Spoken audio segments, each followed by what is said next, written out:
I'd rather have bad times with you than good times with someone. Sino ang mas sweet? Ako.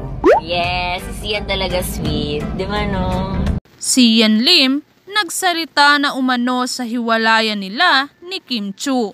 Sa wakas ay nagsalita na rin si Sian Lim tungkol sa mga kumakalat na chismis na hiwalay na raw sila ni Kim Chiu.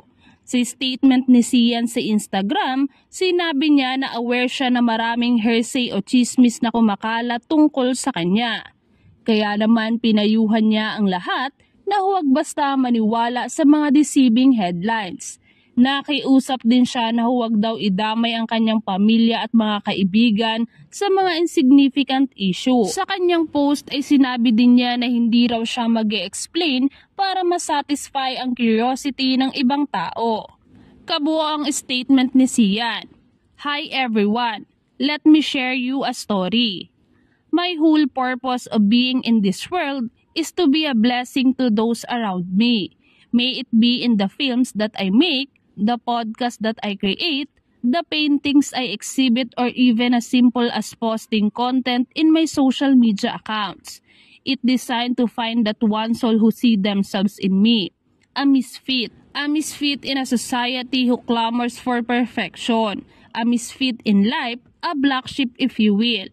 Plenty of hearsay happening right now, and I would like to ask everyone to be mindful of what you choose to believe in deceiving headlines and other information used to just pretend to know the whole story for personal gain and traction.